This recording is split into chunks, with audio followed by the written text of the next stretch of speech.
사한 지 사흘 만에 죽은 자 가운데서 다시 살아나시며 하늘에 오르사 전능하신 하나님 우편에 앉아 계시다가 저희로서 산 자와 죽은 자를 심판하러 오시리라. 성령을 믿사오며 거룩한 공예와 성도가 서로 교통하는 것과 죄를 사하여 주시는 것과 몸이 다시 사는 것과 영원히 사는 것을 믿사옵나이다. 아멘. 하나님 말씀 마가복음 9장 1절에서 3절까지 교독하겠습니다. 67쪽에 있습니다. 신약성경 67쪽.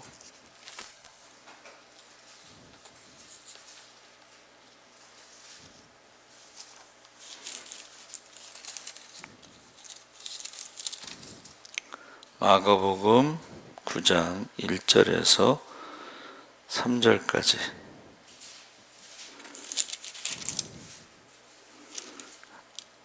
한 절씩 교독하겠습니다. 또 그들에게 이르시되 내가 진실로 맞나요?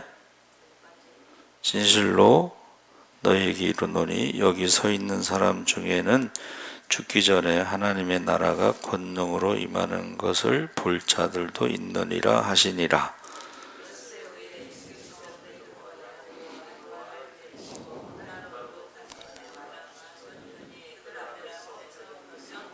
함께 읽겠습니다. 그 옷이 광채가 나며 세상에서 빨래하는 자가 그렇게 희게 할 수 없을 만큼 매우 희어졌더라. 아멘.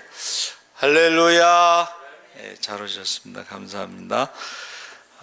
오늘 변화산이라는 제목으로 말씀을 나누는데 가이사랴 빌립보에서 이놈들 왜 안 오지? 전화 좀 해보세요. 우리 우진이하고 체리가 오기로 했는데 가이사랴 빌립보에서 사도 베드로의 주는 그리스도시요 살아계신 하나님의 아들이시니라 고백이 있을 때 예수님께서 제자들에게 여기 서 있는 사람 중에는 하나님의 나라가 권능으로 임하시는 것을 볼 자들도 있느니라. 1절에 나타난 그 하나님의 나라가 권능으로 임하시는 것은 마태복음 16장 28절에 인자가 그 왕권을 가지고 오는 것으로 표현되어 있습니다. 이 구절에는 이 다양한 해석들이 있는데 그 이유는 이 구절의 해석이 쉽지 않기 때문입니다. 그러니까 흔히 잘 알려진 해석으로는 하나님의 나라가 권능으로 임한다는 것이 인자가 왕권을 가지고 오는 것을 예수님의 재림으로 보는 견해도 있고, 근데 그렇게 해석하게 되면 여기 서 있는 사람이라고 그 말과 제자들이 예수님의 재림을 보게 된다는 결과가 나오는데, 우리가 잘 알고 있듯이 예수님의 재림은 이제 지금까지 주 2024년까지 재림하시지 않았기 때문에 거기 있는 사람들 중에 거기 있는 사람이 누구죠? 거기 있는 사람들이 지금 살아있는 사람은 없겠죠. 2000년 전의 사람들이, 그렇죠? 그러니까 이게 권능으로 임한다는 것이 여기 있는 사람들 중에 이 말하고 재림하고는 이제 조금 맞지 않는다, 이제 그런 말을 하는 거죠. 또 다른 해석으로는 하나님의 나라가 권능으로 임하시는 것을 2절 이후에 예수님의 변형 사건을 보는 견해가 있다. 그러니까 변화산에서 그 변화된 것을 그 권능으로 임하는 것을 해석하는 사람도 있는데, 근데 그 2절에 뭐가 나와 있어요? 엿새후라는 말이 또 나왔잖아. 2000년이 지났는데 엿새후라는 말과 또 안 맞는 거예요, 그렇죠? 베드로와 야고보와 요한을 데리시고 따로 산에 올라가셨는데 그들 앞에 변형대사, 그러니까 엿새후의 기준이 되는 시점은 가이사랴 빌립보에서 예수님과 제자들이 대화했을 때를 기준으로 엿새우기 때문에 이것도 맞지 않습니다, 그렇죠? 죽기 전에 이것을 볼 자들도 있느니라. 2000년이 지났기 때문에. 또 하나님의 나라가 권능으로 임하시는 것이 무엇을 의미하는가? 변형 사건을 포함해서 어떤 대속적 죽음, 부활, 그리고 복음의 확산 이렇게 해석하는데, 바울은 복음이 땅 끝까지 전파된 후에 재림하신다고 그랬을 때에 그 땅 끝을 로마 제국의 끝으로 본 거예요. 그러니까 우리가 성경을 해석할 때에 우리가 이해하는 것과 실제는 좀 다를 수가 있다는 것입니다. 그래서 예수님의 제자들 중 일부가 일찍 순교했지만 일부는 복음의 확산과 결실을 두 눈으로 보고 순교한 사람도 있지만, 그러나 그것이 재림, 권능 그거와는 좀 다르다 하는 걸 볼 수가 있습니다. 그래서 지금 변화산 사건에서 몇 가지 우리가 살펴보는 것이, 첫 번째는 예수님의 변형된 모습이죠. 눈으로 보는 것인데, 그 옷이 광채가 나며 세상에서 빨래하는 자가 그렇게 희게 할 수 없을 만큼 희어졌더라. 이 말은 빨래하는 자의 모습이 아니고 그렇게 표현하는데, 그것도 역시 완전하게 설명할 수가 없는, 인간의 언어로 완전하게 설명할 수 없다는 것을 말하는 것입니다. 그래서 예수님의 옷만 광채가 난 것이 아니라 이 구절의 평행 구절인 마태복음 17장 2절을 보면 예수님의 얼굴도 함께 빛이 난 것을 우리가 알 수가 있습니다.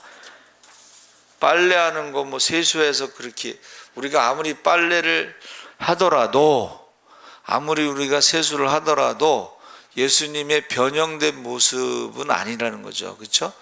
그냥 비슷하게 설명하는 거죠. 그들 앞에서 변형돼서 그 얼굴이 해같이 빛나며 옷이 빛과 같이 휘어졌더라. 그러니까 얼굴도 해같이, 옷이 빛과 같이. 그러니까 이것은 빨래하는 것과는 좀 다른, 마태복음 17장에 나오는 것은 마가복음에 나오는 것과는 좀 다르게 이제 설명하는 것이죠. 그래서 예수님의 얼굴이 해같이 빛나며 옷이 빛과 같이 휘어졌던 것만이 놀라운 것이 아니고, 놀라움의 두 번째는 과거 인물들의 나타나는 거죠. 변화산에 누가 나타났냐면 엘리야와 모세가 나타났습니다. 제자들이, 베드로와 야고보와 요한이 그 엘리야와 모세를 보았을 때 얼마나 또 놀랐겠어요. 그렇죠? 어떤 사람은 이렇게 설명했어요. 우리가 지금 세종대왕과 이순신을 만나는 것과 같다. 비슷하게 설명한 거죠. 근데 보세요. 엘리야는 북이스라엘 아합 왕 때 활동했던 선지자로 주전 850년경에 살았던 사람인데, 엘리야 선지자는 죽지 않고 승천한 선지자였죠. 그를 만났을 때 얼마나 놀랐겠느냐. 또 모세는 주전 1500년경에 살았는데 가나안 입성을 앞두고 모압 땅에서 죽었는데, 엘리야 선지자가 승천 후 제자들에게 나타났다는 것은 그때까지 죽지 않고 살아있었음을 의미하고, 죽었던 모세가 나타났다는 것은 모세가 죽었다가 부활했다는 것을 의미한다. 그래서 구약의 많은 사람들 중에 왜 변화산에서 나타난 사람이 엘리야와 모세였겠는가? 자, 이제 생각을 하는 거예요. 저도 이제 설교할 때 이것을 생각을 하고 이제 상상을 해서 설명하는데, 저는 이제 이렇게 설명했어요. 이렇게 설교했어요. 왜 모세와 엘리야와 예수님이 만나서 대화를 했느냐?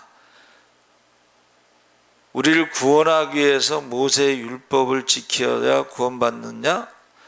모세의 율법을 지킬 수 없다 그랬죠. 엘리야의 능력으로 구원받을 수 있느냐? 엘리야의 능력으로도 죄와 사망의 문제를 해결할 수가 없습니다. 그렇죠? 그러니까 어떻게 해야 돼요? 죄와 사망의 문제를 해결하기 위해서는 죄값을 치러야 되고 사망 권세를 이겨야 되는데, 그래서 하나님의 아들 예수님께서 십자가에서 죽으시고 부활하셨다. 그것을 셋이서 이제 대화를 했을 것이다. 그게 제 이제 상상, 하고 제가 설교할 때 말한 것인데, 이제 어떤 사람들은 또 다르게 설명할 수도 있어요. 그렇죠? 자, 여러 가지를 유추해 볼 수 있는데, 하나는, 자 보세요.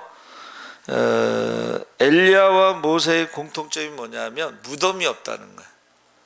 엘리야는 승천했으니까 무덤이 없고, 모세는 죽었지만은 신명기 34장 6절에 벳부올 맞은편 모압 땅에 있는 골짜기에 장사되었고 오늘까지 그의 묻힌 곳을 아는 자가 없느니라.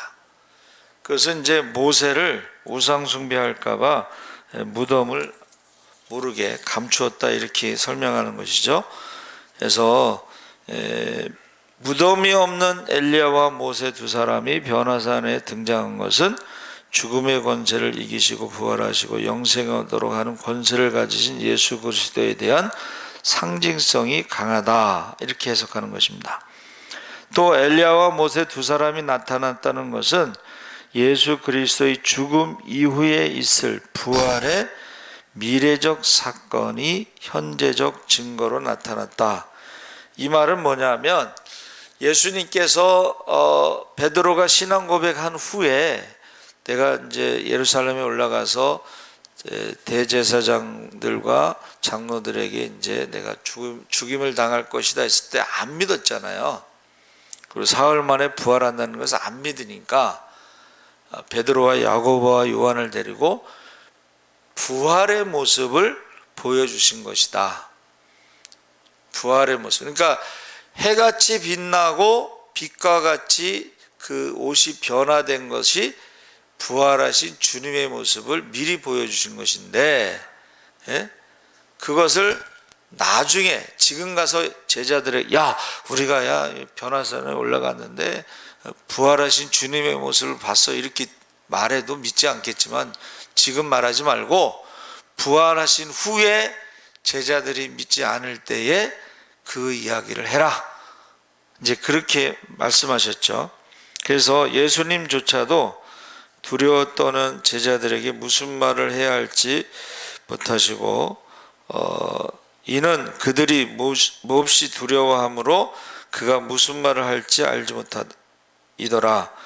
이게 지금 눈으로 부활하신 주님을 눈으로 보긴 했어도, 보여주긴 했어도 이게 설명할 수가 없는 거예요.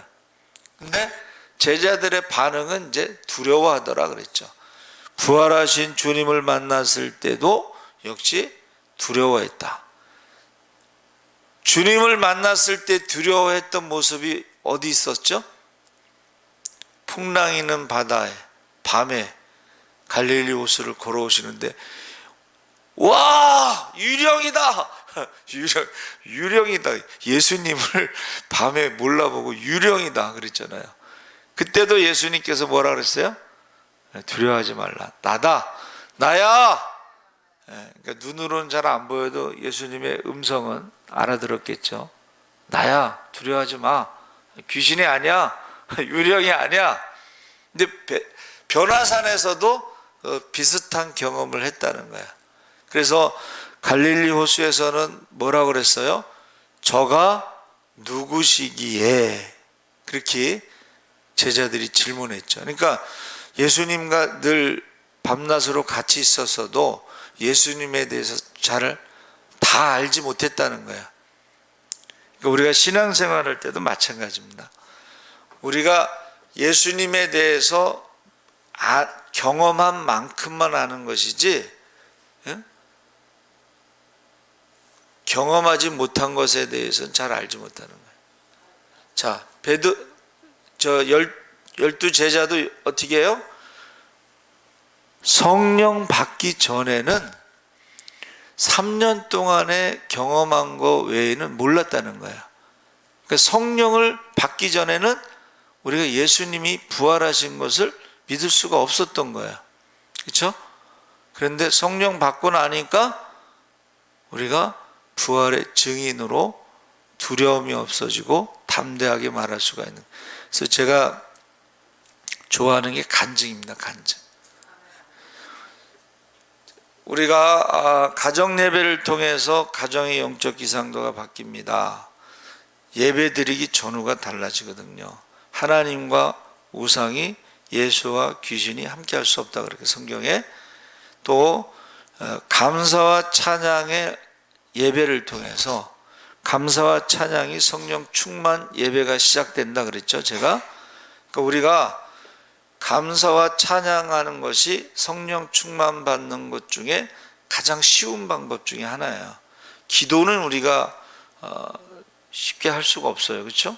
잘하는 사람도 있고 못하는 사람도 있고 오래 하는 사람도 있고 짧게 하는 사람도 있는데 감사와 찬양은 누구나 할 수가 있거든. 근데 우리가 감사와 찬양을 하다 보면 성령 받는 사람들이 많습니다. 그러면 감사와 찬양 가운데 교회의 영적 기상도가 바뀐다는 거예요. 감사와 찬양할 때 악한 영들이 떠나갑니다. 할렐루야. 그러니까 사울이 악한 영이 역사할 때에 어떻게 했어요?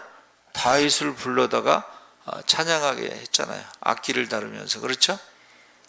그래서 우리가 성령 충만함을 경험할 수 있는 것 중에 감사와 찬양이 있고, 또 하나는 짝기도를 시키더라고. 제가 한번 어디 세미나를 갔는데 짝기도를 시켜요. 짝기도를 시키는데 이제 상대방을 위해서 기도하는 거예요.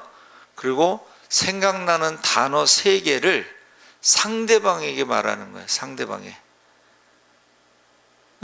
그 사람에 대해서 모르잖아요. 근데 내가 예를 들면 뭐라고 단어 3개가 떠오르는 단어, 기도하다가 그 사람을 위해서 기도하다가 단어 3개가 떠오르는 것을 그 사람에게 말하면 그거를 그 사람이 해석하는 거야. 말한 사람은 모르는데 그 사람이 해석을 하는데요, 정확해. 성령 체험을 할 수가 있는 거예요. 그리고 또 얼마 전에 세미나 갔을 때에 또 하나를 했는데, 거기는 성령 체험을 어떻게 하냐면은 성령의 동굴이라고 그러던가 뭐라고 표현하는데, 양쪽에 딱 사람들이 서요. 그러면 한 사람이 그 가운데 있고 4명이 기도를 해. 4명이 기도를 하고 또 이동해서 또 4명이, 그러니까 양쪽에 선 사람들이 다 그 사람을 위해서 기도하잖아요. 그때에 사람들이 성령을 체험하더라는 거예요. 성령을 체험하더라는 거예요. 저 같은 경우는 이제 그 청년들 동계 수련회 교회에서 사도행전 수련회라고 해서 사도행전을 읽고서 그냥 좀 설명해주고 그 다음에 중보 기도하는데, 제가 어떻게 했냐면 성령 은사 받은 성령의 은사가 있는 사람들은 바깥에, 성령 받지 못한 사람은 가운데. 그래서 기도를 하는 거예요. 기도를 시켰어요 제가. 그런데 그 가운데 있던 성령 체험 못한 사람들 중에 2명이 성령을 받아요. 청년 2명이, 남자하고 여자 청년이. 근데 한 명은 2명인데 한 명은 이제 좀, 남자는 조금 좀 착한, 성격이 착한 애야. 그 장로님 아들인데. 그런데 또 한 명은 좀 날라리, 여자인데 날라리야. 얘는 좀 날라리거든. 근데 얘가 성령 받더니 얘가 변하는데 기도 시간이 길어지더라고. 그리고 아버지가 장로님이고 어머니가 권사님인데 아버지하고 어머니가 기도를 너무 안 한다는 거야. 성령 받고 나니까 기도가 길어지잖아요. 그러니까 장로님하고 권사님이, 부모님이 기도를 너무 짧게 한다는 거지. 그리고 또 연초에 거기는 꼭 1월 1일서부터 부흥회를 하는데, 성령 받고 나서요 이 사람이 새벽 기도를 하고, 새벽 기도하는데 소리내서 기도하잖아요 우리는. 그렇죠? 근데 희한한 일이 생기더라고요. 집이 멀으니까 이제 동네 개척교회, 작은 교회에서 새벽 기도하는, 참 눈치도 없지. 남의 교회 가서 맨 앞자리에서 이제 새벽 기도하는데, 성령 받고 나니까 막 방언으로 기도하면서 손 들고 기도하는데, 거기 장로 교단에는 조용해요. 혼자 떠드는 거야, 혼자. 쉽게 말하면. 근데 조용하게 잠자던 사람들이요, 그 사람들이 성령 받아갖고 떠들기 시작하는 거예요. 기도 소리가 커지고 그러면서 그 교회, 작은 교회가 부흥이 됐어요. 그리고 나서 그 작은 교회, 개척교회가 성전을 건축했어요. 그 한 사람이 가서 막 그러니까는 이게 전염이 되더라고요. 전염. 예? 그러니까 우리가 성령을 받아야 되는데 첫 번째는 가장 쉬운 게 찬양하는 거예요. 성령 충만. 지금 그 찬송가라는 게 뭐예요? 하나님의 창조와 구원에 대한 것을 노래하는 거거든요. 이것은 경험한 사람들이 만든 노래란 말이에요. 신앙 고백. 그러면은 우리도 찬송하면서 감사하면서 성령을 체험할 수가 있다는 거예요. 두 번째는 이제 기도하다가 성령을 체험할 수가 있고, 세 번째는 말씀 읽다가 성령을 체험할 수가 있는데, 제가 말씀드렸죠. 학생의 토요일 날 이렇게 사각형으로 의자 만들어 놓고 구원의 확신이라는 그 조그만 책자 있잖아요. 그 찾아보는 거, 내비게이터 거기서 나오는 건가? 그냥 성경 찾아보는 거야. 그냥 죄에 대해서 뭐 구원에 대해서 찾아보는데 얘가 막 소리 지르면서 막 갑자기 기도하는 거야. 얘가. 그래서 근데 걔만 기도하는 게 아니라 걔가 기도하니까 그 옆에 이렇게 돌아가면서 기도를 막 해. 나중에 물어봤어. 걔네들이 중학생이고 이 초등학교 6학년 애들이 이제 그 중학교 1학년 올라가면서 겨울 방학 때 그때 있었던 일이에요. 그래서 물어봤어. 초등학교 6학년 이제 졸업하는 애들 보고 너 왜 그랬냐?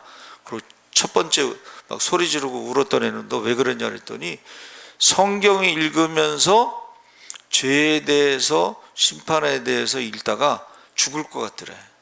그래서 소리 지른 거예요. 그 6학년 애들한테는 너희들은 왜 그랬냐? 왜 울었냐? 그랬더니 걔네들도 그런 체험이 있는 거예요. 네. 그러니까 우리가 이 성령 받지 않으면은 우리 경험하지 않은 거는 잘 이해할 수 없는. 아무리 설명, 예수님을 여러분 변화된 예수님을 눈으로 보면서 이게 뭐지?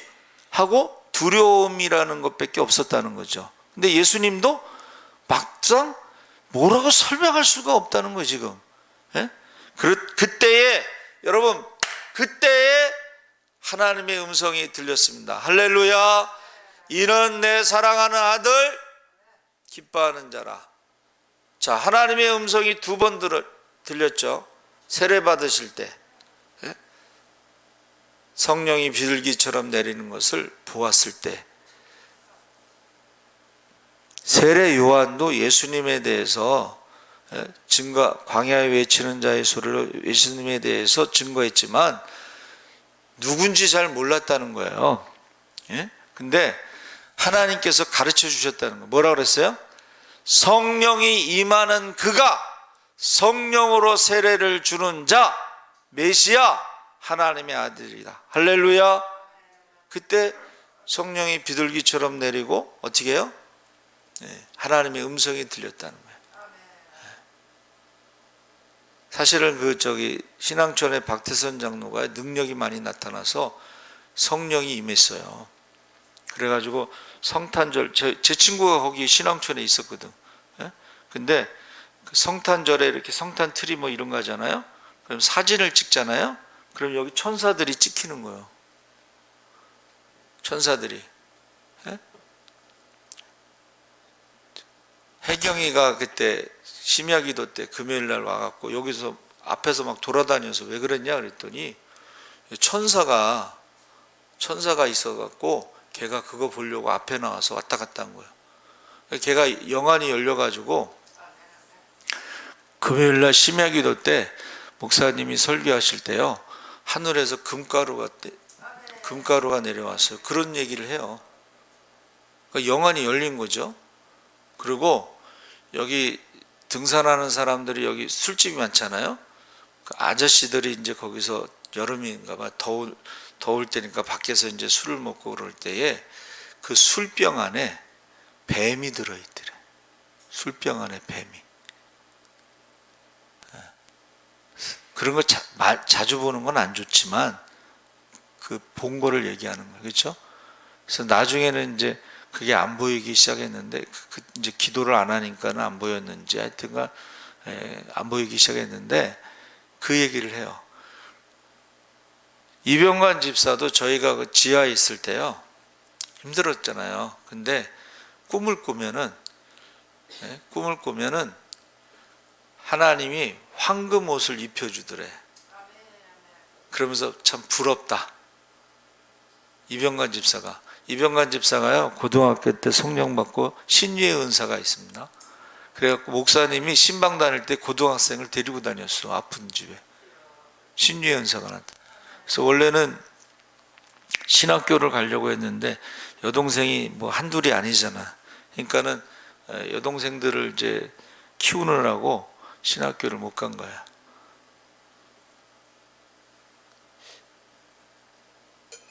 그러니까 우리가 이 경험한 사람들이, 체험한 사람들이 이야기를 하는데 그게 사실은 눈으로 보고도 믿어지지 않는 거예요. 눈으로 보고도 직접 우리가 체험해야 되겠죠. 그래서 자, 놀란다는 것이 정직한 표현인 것 같아요.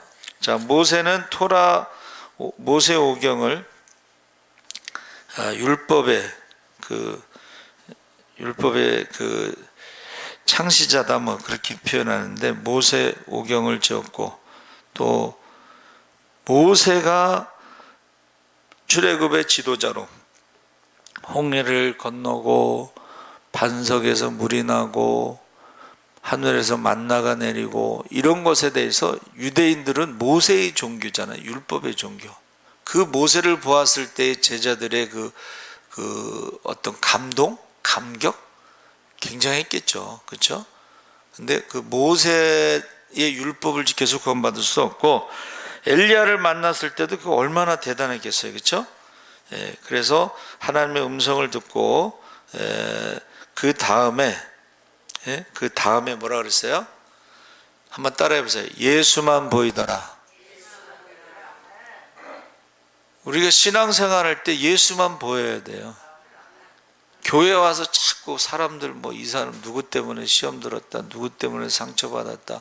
그거는 예수만 보이는 게 아니고 사람만 보이는 거야. 여러분, 사람을 보며 세상을 볼 때 만족감이 없어. 다른 사람도 마찬가지야. 나만 시험 드는 게 아니라 다른 사람도 나를 보면 시험 들어요. 예수만 보이더라. 예수만 보이더라. 모세가 보여도 안 되고 엘리야 모세 이게 모세가 뭘까 생각해봐도 오늘날의 성경 공부 막 그럼 공부 못하는 사람들은 어떻게 하라는 거예요? 요새 또 뭐 능력 여러분 능력이 나타난다고 해서 우리의 죄와 문제를 해결할 수 있는 게 아니잖아요. 그러니까 우리나라가 기도원 운동하면서 기도 많이 해서 능력 나타나는 사람이 많습니다. 그렇죠? 그런데 잘못된 사람도 많아요.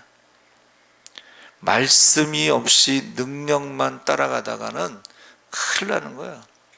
그래서 평양 대부흥은 회개의 운동이 일어나고 삶이 변화되고 빛과 소금이 되고 세상을 변화시킨 것인데 이 남쪽의 성령 운동은 은사주의 운동이라고 그래서 능력 하는데 주여 주의 이름으로 우리가 귀신을 쫓고 병든 자를 고치고 선지자 노릇을 했나이다. 불법을 행한 자들아 내가 너희를 도무지 알지 못하겠노라. 너와 마귀와 마귀의 자녀들을 위해서 준비된 지옥으로 들어가라 그랬죠. 그러니까 우리가 성경을 기준으로 신앙생활을 해야 되는데 성경을 모르고 예수를 모르고 우리가 신앙생활하는 사람이 너무 많다는 거예요. 며칠 전에 제가 설교 중에 그랬잖아요. 영광의 직분. 여러분 하나님 말씀에 순종하고 헌신한 사람들은 그게 영광의 직분이지만 직분에 맞는 옷을 입지 않으면 사람들이 어떻게 해요? 욕해요. 장로가 돼서 권사가 돼서 목사가 돼서 욕한단 말이에요. 그런 저주를 받는 거야. 축복을 받으면서 신앙생활하는 사람이 있고 저주를 받으면서 신앙생활하는 사람이 있어요. 영광의 직분이 돼야, 직분에 맞는 옷을 입어야 돼. 응? 직분에 맞는 옷을 입어야 되는데 그 직분에 맞는 옷을 입지 않으면 그건 축복이 될 수가 없다는 것입니다. 그래서 저 여러분이 지금 변화산에 왜 올라가셨냐면 부활을 믿지 않아서 올라간 거예요, 사실은. 예? 부활의 모습을 보여주니까는 놀라고 그게 뭔지도 모르니까는 하나님의 음성이 들린 것입니다. 그러니까 우리가 어떻게 해야 돼요? 부활의 주님을 봐야 되고 하나님의 음성을 들어야 되고, 예? 그래야지 우리의 신앙이 온전하게 되는 거야. 그리고 사실은 보고 듣기만 하면 안 되고 성령을 받아야지만이 우리가 증인의 삶을 살아갈 수가 있어. 하나님의 자녀의 권세와 능력을 가지고 살아갈 수가 있어. 그러니까 지식으로만 알고 있으면 귀신이요 조롱해. 뭐라 그랬어요? 스게야의 일곱 아들이요 귀신을 쫓았는데 귀신이 올라탔잖아. 내가 바울도 알고 예수도 아는데 넌 누구냐? 그러니까는 어떻게 해요? 빨개 벗고 도망갔다 그랬어요. 빨개 벗고 도망갔다는 거는 현실도 그렇지만은 창피함을 당하는, 수치를 당하는 거예요. 우리가 신앙생활 하면서도 귀신도요 귀신같이 알아요. 귀신이 귀신같이 알지. 바울도 알잖아. 예수도 알잖아. 근데 넌 누구냐 이거요. 그러니까 우리가 눈으로 보아서도 믿어지지 않고 놀라기만 할 수 있고, 그래서 하나님의 음성을 들었는데, 알기는 아는데 우리가 하나님의 자녀의 권능을 가지고 살아가려면 성령을 받아야 된다. 할렐루야. 성령을 받아야 돼. 그러니까 성령 받지 않고 신앙생활하는 것은 어떻게 해요? 하나님의 자녀의 권세와 능력이 나타나지 않고 귀신도 물어본다니까. 너 누구냐? 죄를 지면 죄의 종이고 마귀에게 절하면 마귀의 종이 되는 거예요. 온 천하를 준다고 해도 속지 마시기 바랍니다. 마귀에게 속으면 안 돼요. 마귀 말을 믿으면 안 돼요. 자, 변형이라는 말이 메타폴모라고 했는데 이것은 모양이 바뀌다 이런 뜻이죠. 모양이 바뀌는데, 자, 변형 히브리어로는 샤나, 반복하다, 뭐 다시 하다 이런데 이게 무슨 말이냐면 변형이라는 한문이요 천을 잘라서 바꾸는 거예요. 자, 천이 있는데 그 천을 잘라서 옷을 만드는 거예요. 틀이 있는데 틀을 가지고 무늬를 바꾸는 거예요. 그러니까 예수님께서 하나님의 아들, 그 육신으로 오셨죠. 그게 모양이 바뀌었다는 거예요. 성육신. 근데 부활하신 것을 말씀하셔도 믿지 않으니까는 원래 육신으로 오시기 전에 부활의 주님이 어떻게 해요? 하나님의 모습으로 보여주신 거예요. 그게 바로 변형이란 뜻입니다. 변형이란 뜻. 그래서 하나님이 사람의 몸으로 오셔서 십자가에서 화목제물로 돌아가시고 죄값을 대신 치르셨는데 사흘 만에 부활하심으로 사망 권세를 이기시고 죄와 사망의 문제를 해결하시고 믿는 자들에게 죄와 사망에서 자유롭게 하시는 자녀가 되는 권세를 주셨는데 그것이 믿음이라는 거예요. 우리가 기독교는 뭐를 믿느냐? 사도신경의 신앙 고백을 믿는 거예요. 첫 번째 신앙 고백은 전능하사 천지를 만드신 하나님 아버지를, 하나님을 아버지라고 믿으셔야 돼요. 할렐루야. 하나님을 아버지라고 믿으셔야 돼. 그 하나님이 뭐예요? 전능하시다는 거예요. 좋으신 하나님, 무엇이든지 구하면 주시는 하나님, 항상 주시려고 준비하고 계시다. 그것이 야베스의 기도입니다.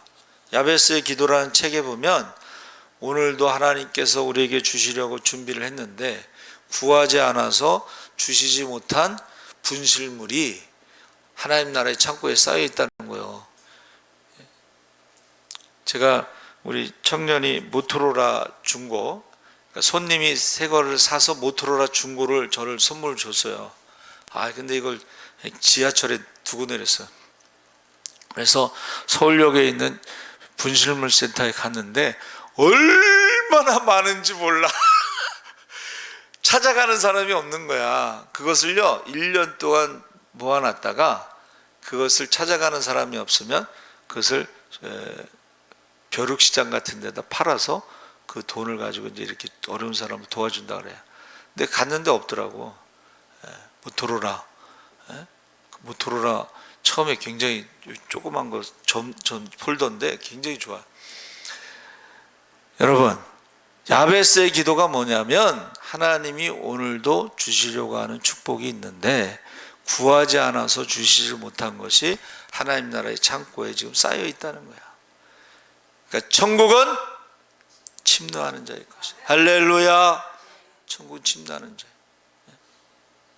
그래서 지금 예수님께서 뭐라고 말씀하셨냐면 이제부터는 너희가 내 이름으로 무엇이든지 구하라 그리하면 받으리라.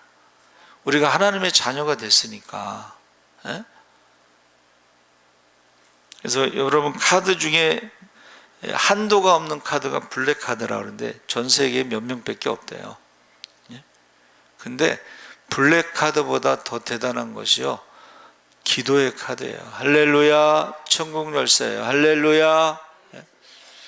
오늘도 어김없이 박정우 청년이 전화해서 오늘은 3가지만 질문하겠습니다. 구약에도 성령 받은 사람이 있습니까?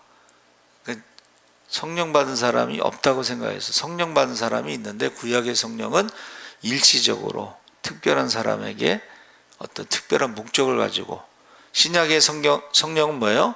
믿는 자에게 하나님의 자녀가 되는 권세를 주셨는데 우리 믿는 자에게 주신 성령은 일시적인 게 아니고 특별한 사람들이 아니고 만민 만인 제사장론으로 믿는 사람 모든 믿는 자에게 주시는 하나님의 능력. 할렐루야.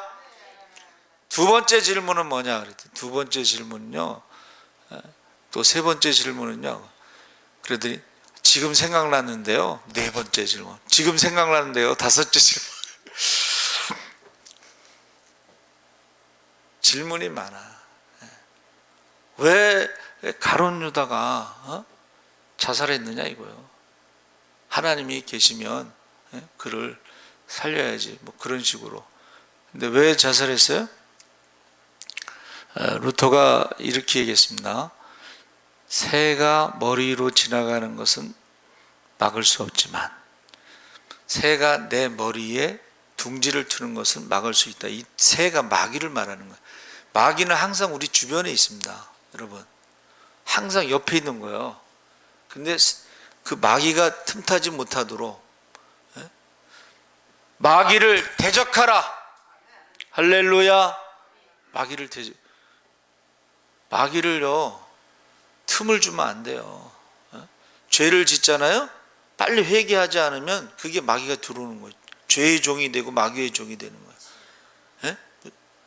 죄를 지었을 때 모든 사람이 다 죄를 짓지만 믿는 사람의 차이는 뭐예요? 믿는 사람은 회개를 한다는 거예요. 믿지 않는 사람들은 후회를 한다는 거예요. 그러니까 가룟 유다는 회개를 안 하고 후회를 하고 자살한 거예요. 그렇죠?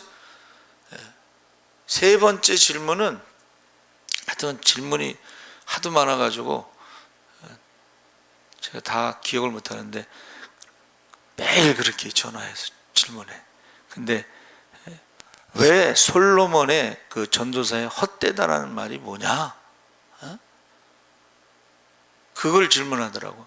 그래서 거기서 전도를 했는데 어떤 사람이 그 사람이 질문을 하는 거를 저한테 또 질문하는. 그러니까 나름대로는 설명을 했는데 성경에 나오는 대답을 못해서 저한테 질문하는 거예요.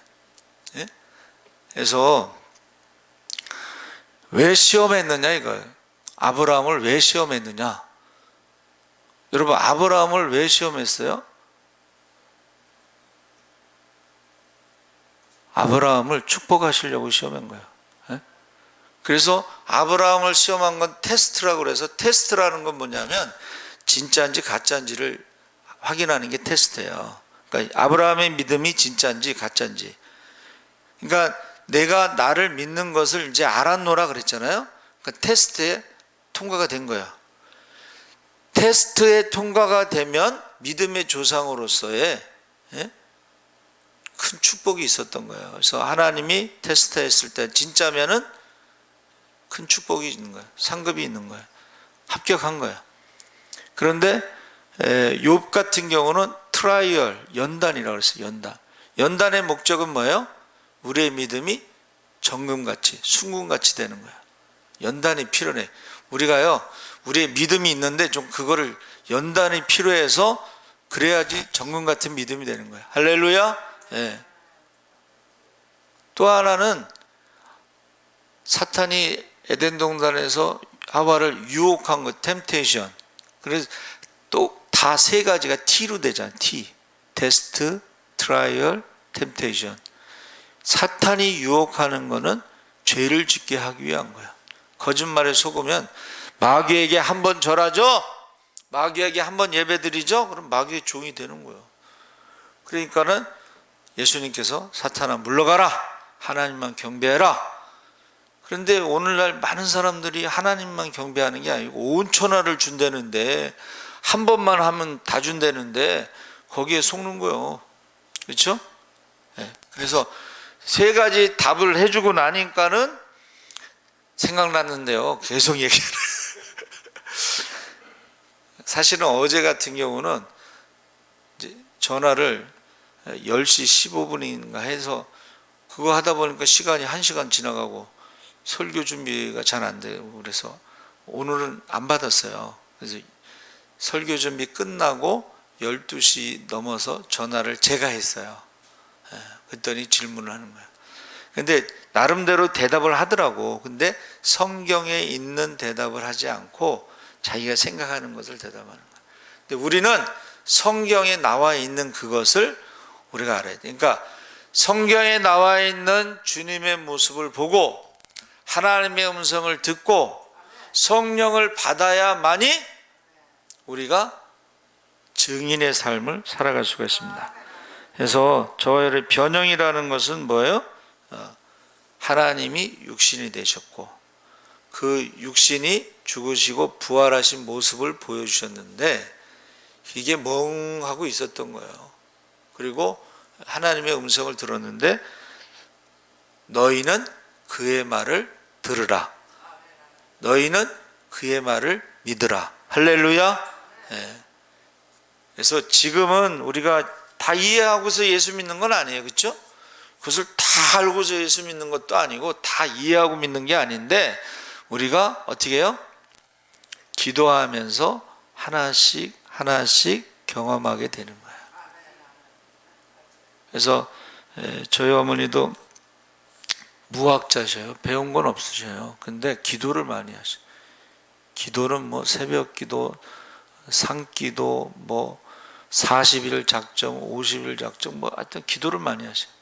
근데 영안이 열려서 보이시고, 뭐 향기도 맡으시고 뭐 그러고 또 음성도 들으시는 거예요. 우리 어머니가 기도를 아들을 위해서 얼마나 기도 많이 했겠어요. 그렇죠?